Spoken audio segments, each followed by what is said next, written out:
রাজনীতিবিদ হিসেবে আসলে আপনি এই বিষয়টি কিভাবে দেখেন, এটির মীমাংসা কিভাবে, গ্রাউন্ড কি?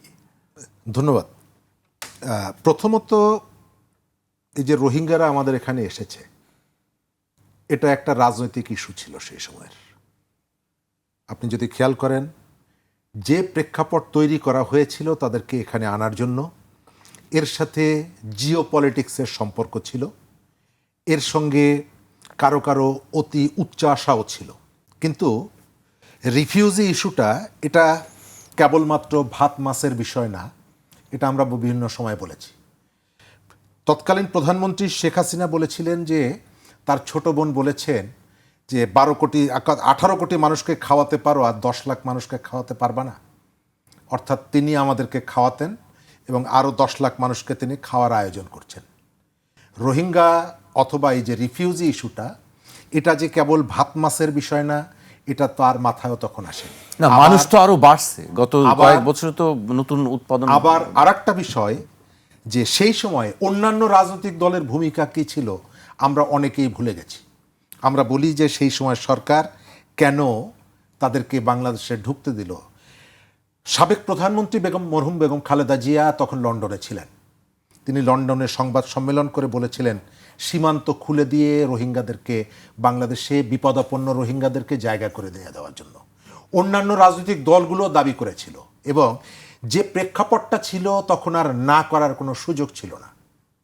বাংলাদেশকে একটা মানবিক দায়িত্ব পালন করতে হয়েছে এবং বাংলাদেশকে যাদের কথায় বিশ্বাস করে, যে আন্তর্জাতিক কমিউনিটির কথায় বিশ্বাস করে তাদেরকে সীমান্ত খুলে দিয়ে এখানে থাকার জায়গা দিয়েছে, সেই কমিউনিটি বাংলাদেশের সাথে বিশ্বাসঘাতকতা করেছে।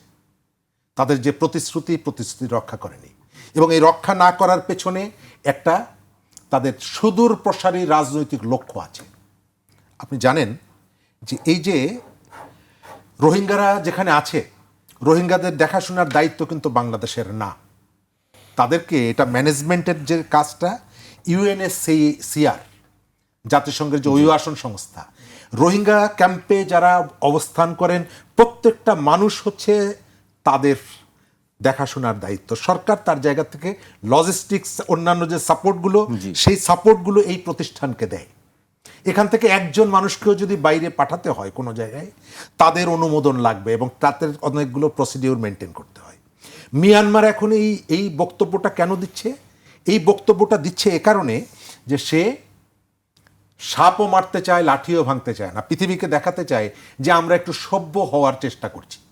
এবং আপনি হয়তো শুনেছেন যে মিয়ানমারের যে বিবাদমান গোষ্ঠীগুলো, তারা বেশ কয়েকটা বৈঠকও করেছে যে তাদের দেশকে একটা স্থিতিশীল জায়গা নিয়ে যাওয়ার জন্য।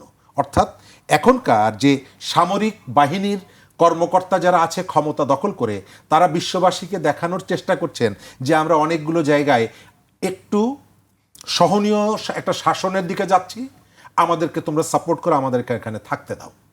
এটা হচ্ছে তাদের একটা রাজনৈতিক কৌশল। আর বাংলাদেশের যে জায়গাটায়, বাংলাদেশ এখন পর্যন্ত তার কূটনৈতিক চ্যানেল হলো দুটো দরজা সে খুলে আছে। এক হচ্ছে ভারত, আর একটা হচ্ছে আমেরিকা। তো অন্যান্য যে এজেন্ডাগুলো আছে, সেই এজেন্ডাগুলো, ইস্যুগুলোতে বাংলাদেশ সরকারের যে ধরনের রেসপন্সটা, আমি সেই রেসপন্সটা দেখছি না। আপনি কয়েকদিন আগে দেখলেন আমাদের প্রধানমন্ত্রী মালয়েশিয়া গেলেন এবং তারপরে বৈদেশিক কর্মসংস্থান মন্ত্রী বললেন যে কালকেই মালয়েশিয়া শ্রমবাজারের দরজা খুলে যাচ্ছে, এখনও দরজা খুলে নেই। আমি দেখতে পাচ্ছি যে সরকার এমন কতগুলো এক ধরনের প্রেস্টিজ রক্ষা করার জন্য কখনো কখনো যেখানে নিজের সক্ষমতা নেই সেই জায়গাগুলোতেও ইন্টারফেয়ার করছে, হাত দিচ্ছে।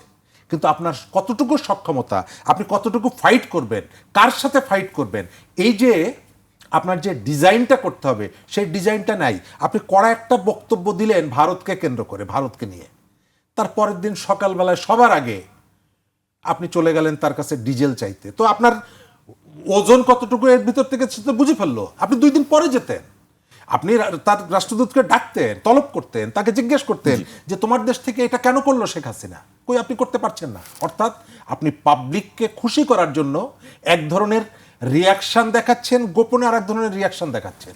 মিয়ানমার ইস্যুটা এর সাথে আমাদের দেশের অখণ্ডতার সম্পর্ক জড়িত।